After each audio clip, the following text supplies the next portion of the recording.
Hello guys, मैं Shubham Layak and you are watching SL reviews. Welcome back once again. और आज मैंने मूवी देखी दृश्यम 2। सी दृश्यम को पूरे इंडिया ने देख रखा था और दृश्यम के उस विजय सालगांवकर के कैरेक्टर को सबने जिया था। गांधी से ज़्यादा पॉपुलर इवन ये हुआ था कि 2 और 3 अक्टूबर को वहाँ क्या हुआ था। तो पूरी इंडिया को पता था कि 2 और 3 अक्टूबर को क्या हुआ था, satsang and all.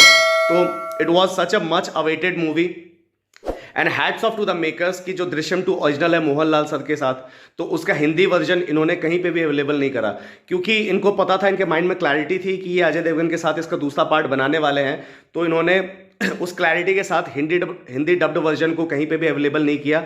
Otherwise it could have been a disaster, जैसे विक्रम वेदा के साथ हमने देखा। मतलब विक्रम वेदा पहले से हिंदी डब्ड में हर जगह अवेलेबल है, बट उसके बाद मेकर्स मतलब डिसाइड करते हैं कि चलो हम इसे हिंदी में ही बनाते हैं, तो it is not going to work actually.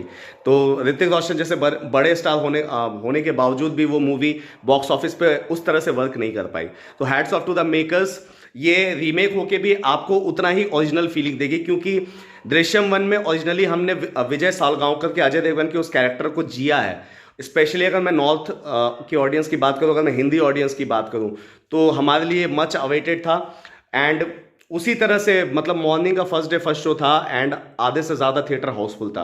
तो it was such good to see. और अगर मैं इस मूवी की बात करूँ ना, तो दृश्यम 1 की तरह ही ये आपको कहीं से भी डिसअपॉइंट नहीं करती, और उसी की तरह उसी इंटेंसिटी को मेंटेन रखते हुए ना दृश्यम 2, अगर मैं कहूँगा तो it is one of the best suspense thrillers that I have ever witnessed, including Drishyam. I think it is the best. अगर मैं दृश्यम और दृश्यम 2 को एक साथ अगर मर्ज कर दूं, तो it is the best suspense thriller that you can ever get. तो लोगों को पहले से पता था जिस तरह के इसके राइटर्स हैं, जो मेकर्स हैं, तो लोग पहले से जानते थे what they are going to be served. So पूरे हाई एक्सपेक्टेशन के साथ मैं गया था, और ये मूवी पूरी तरह से उस एक्सपेक्टेशन को मीट करती है, मतलब उसको पार कर देती है एक्चुअली। इसका जो क्लाइमैक्स है ना, मैं कहीं इधर उधर नहीं जाऊंगा, इसका जो क्लाइमैक्स है ना, it will blow your mind. मतलब दृश्यम 1 में जो तुमने सस्पेंस और सस्पेंस देखा था ना, एक्चुअली यहाँ पे वो जब सस्पेंस खुलता है ना क्लाइमैक्स में, वो उसके 4 गुना है। मतलब तुम सोच नहीं कर सकते।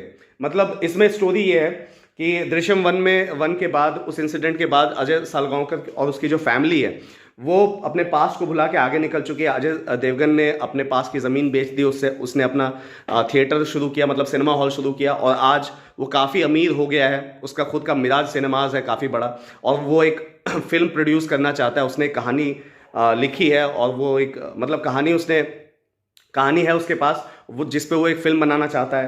तो अब ये फिल्म किस तरह से आगे चल के स्टोरी पे कनेक्ट होती है, साथ ही साथ शुरुआत में आप देखोगे काफ़ी सारी चीज़ें जो होती है वो साइड बाय साइड चल रही होती है। इवन जिस दिन अजय देवगन मतलब विजय सालगांवकर का जो कैरेक्टर है वो फावड़ा लेके उसमें गाड़ रहा होता है पुलिस स्टेशन में, जो हमने एंड में देखा था दृश्यम 1 में, उसी दिन एक और इंसिडेंट होता है कि एक ड्रग्स के केस में एक केस होता है जिसमें एक खून हो जाता है, और वो खूनी जो है वो भागता हुआ जाता है, वो अजय देवगन को देख लेता है वहां पे गाड़ते हुए लाश को।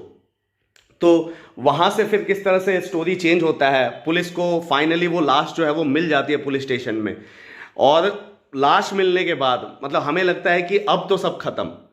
मतलब अब फैमिली को बचाने का बस शायद यही तरीका है कि अजय देवगन खुद पे इल्ज़ाम ले ले और जेल चला जाए। बट जे किस तरह से वो फैमिली को प्रोटेक्ट करता है, अपने कर पाता है या नहीं, और किस तरह से सस्पेंस खुलता है, सारी चीज़ें आपस में एक साथ मर्ज होती है। देखो गाइज, ये मूवी ना आपका पेशेंस टेस्ट करेगी, ठीक है। ये ना ऐसी मूवीज में क्या होता है ना, सब कुछ एकदम से खुलता है सस्पेंस जो क्लाइमैक्स में, तो आपको पेशेंस रखना पड़ेगा। मूवी शुरू में आपको थोड़ी स्लो लग सकती है, मूवी शुरू के आधे घंटे आपको स्लो लगेगी जब तक अक्षय खन्ना की एंट्री नहीं होती और केस रीओपन नहीं होता।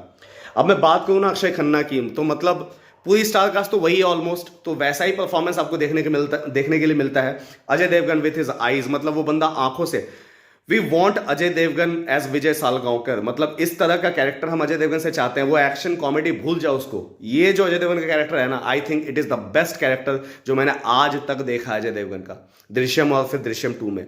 मतलब वो कहीं से भी अनरियल फील नहीं होता, वो बिल्कुल रियल फील होता है। वो बंदा आंखों से खिल जाता है, मतलब एक normal common man middle class person वो फील होता है, और किस तरह से अपनी फैमिली के लिए लड़ता है।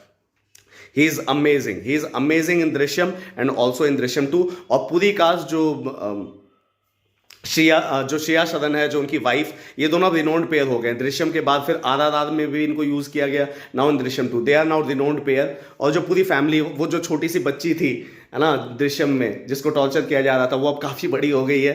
तो अनु सालगांवकर जो है बेटी, और अंजू सालगांवकर, तो वो पूरी फैमिली, सबका परफॉर्मेंस वैसा ही है। वही गायतोंडे सस्पेंडेड है उस टाइम से, ठीक है, जिस टाइम से उसको पब्लिक से मार पड़ी है, तो वो उस टाइम से सस्पेंडेड है। और उसके अलावा जो भी कैरेक्टर्स हैं सब वैसे ही परफॉर्म करते हैं। तब्बू भी आपको उसी अंदाज में दिखती है। इवन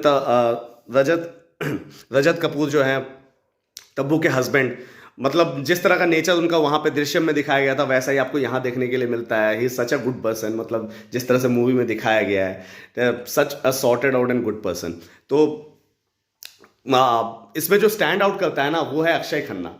मतलब अक्षय खन्ना के आने के बाद ना मूवी ज्यादा इंटरेस्टिंग बन जाती है। जिस तरह डायलॉग डिलीवरी होती है अक्षय खन्ना की, एक आईब्रो उठा के, मतलब इसमें बहुत ही पावरफुल डायलॉग्स हैं अजय देवगन के और अक्षय खन्ना के। अक्षय खन्ना इंटरोगेट कर रहा है अजय देवगन को, वो कहता है मेरा वक्त बहुत कीमती है, सब कुछ करना मगर मेरा वक्त बर्बाद मत करना। उसके अजय देवगन का डायलॉग आता है शुरू में ही कि शब्दों में झूठ छुपने की जगह ढूंढ लेता है, लेकिन दृश्यों में वो नहीं ढूंढ पाता, मतलब छुप नहीं पाता, क्योंकि दृश्य सब कुछ बता देती है। बस आपके नजरिए पे डिपेंड कर रहा है कि आप देख क्या रहे हो। तो काफी हैवी डायलॉग्स हैं, और डायलॉग्स जो है ना, वो वन लाइनर्स, वो मतलब कमाल के हैं। स्पेशली सबसे बड़ा क्रेडिट जो जाता है ना, वो इसके राइटर्स को जाता है, जीतू जोसेफ सर, मतलब जिन्होंने दृश्यम 2 की राइटिंग की है। मुझे नहीं लगता कि इतना इंटेलिजेंट राइटिंग कोई और कर सकता है।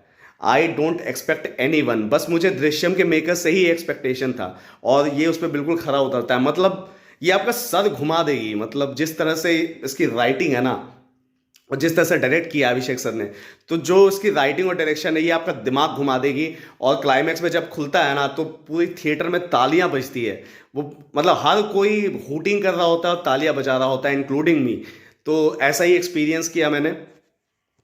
और नेगेटिव्स की अगर मैं बात करूं, तो वही फर्स्ट हाफ में शुरू का आधा घंटा आपको थोड़ा स्लो फील हो सकता है। उसके अलावा एज सच इसमें कोई भी नेगेटिव मुझे फील नहीं हुआ।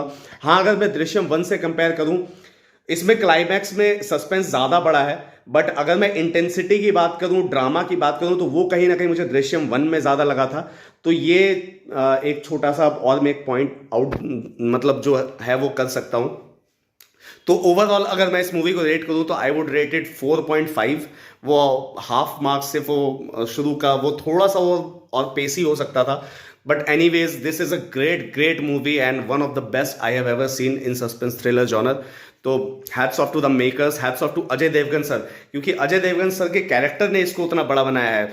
देखो, स्टोरी, ऐसे मूवीज में ना स्टोरी सबसे बड़ा हीरो होता है, ठीक है, विदाउट एनी डाउट स्टोरी और राइटिंग सबसे बड़ा हीरो है, बट उसको पर्दे पे निभाना भी एक आर्ट है। मतलब कई बार होता है ना कि आप सिंपल सा रोल करने जाते हो ना, लेकिन आप उसको ओवर द टॉप रख कर देते हो। तो जो जितना सिंपल है ना, उसको उतना ही सिंपल रखना होता है, और इसमें वही चीज किया गया है। तो यहाँ पे केस रीओपन होता है, ये फैमिली किसी तरह से उसको भुला के मतलब आगे बढ़ने की कोशिश करती है, लेकिन वो हमें दिखाया जाता है पास्ट की झलक कि किस तरह से अजय देवगन की जो डॉटर है वो ट्रॉमा से, उसको दौरे पड़ते हैं, वो उस ट्रॉमा से गुजर आज तक भी उभर नहीं पाई है, जो पुलिस का टॉर्चर उस टाइम हुआ था। तो ये सारी चीज़ें चल रही होती है। हमें लगता है कि अजय देवगन अपने पास्ट को बुला के फिल्म बनाने लगे हैं, पता नहीं डिस्ट्रैक्ट हो गए हैं, बट जब क्लाइमैक्स में वो चीज़ खुलता है ना, और जो फिल्म का राज खुलता है, मतलब it will completely blow your mind. So यार, जाओ जाके इस मूवी को देखो, it is such a great movie, और एंजॉय करो थिएटर्स में। एक और चीज़ करो यार, सब्सक्राइब कर लो चैनल को, नया चैनल है, उसकी बहुत ज़रूरत है। Do subscribe the channel below and also hit the bell icon for further updates. साथ ही साथ शेयर कर दो अगर अच्छा लगा रिव्यू मेरा, और क्या लाइक कर ही दोगे मुझे पता है, कमेंट करके बताना कि रिव्यू कैसा लगा। मिलते हैं अगले रिव्यू में, गुड बाय, टेक केयर।